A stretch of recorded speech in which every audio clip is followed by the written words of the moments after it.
Child in me was a dandelion bright yellow, fitting into neither pink nor blue norms of the gender binary.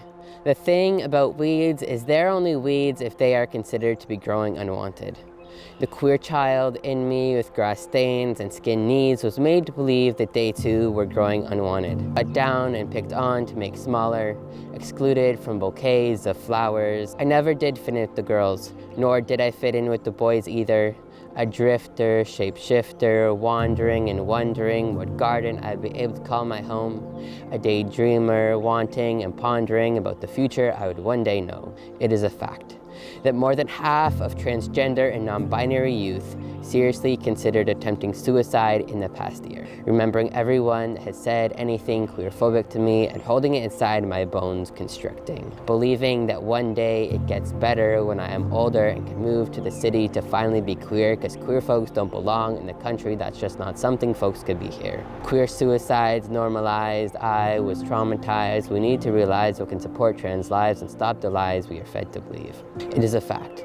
The trans youth who are allowed to use their chosen name experience a 65% decrease in suicide attempts. It is a fact. The trans youth who have their pronouns respected by all or most people in their lives attempted suicide at half the rates of those who did not. Call me a flower, don't call me a weed. Use they, them pronouns, refer to me not in animate pronouns as I am living. It took years. Years of slowly coming out. Years of slowly coming into myself.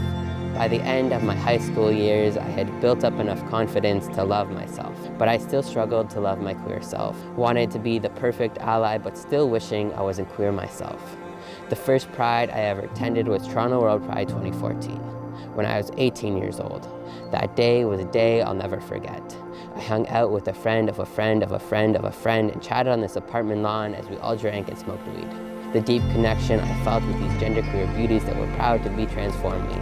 This was my first time meeting people who I could envision myself to be. It is a fact that having at least one accepting adult can reduce the risk of a suicide attempt amongst LGBTQ youth by 40%. I found ways to grow through the cracks of pavement, found ways to grow in a garden amongst flowers planted, found ways to grow even when I was made to feel unwanted.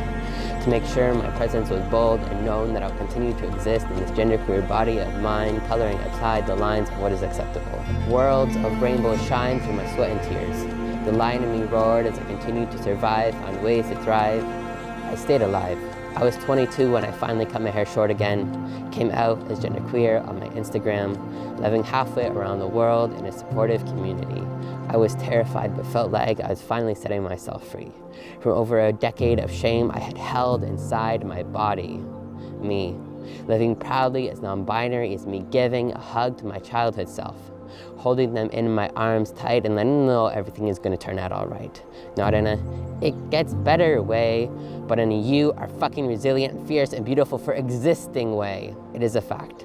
The 67% of transitioning people thought about suicide pre-transition and only 3% post-medical transition. I am standing here center stage more than my wildest dreams believed I could ever achieve.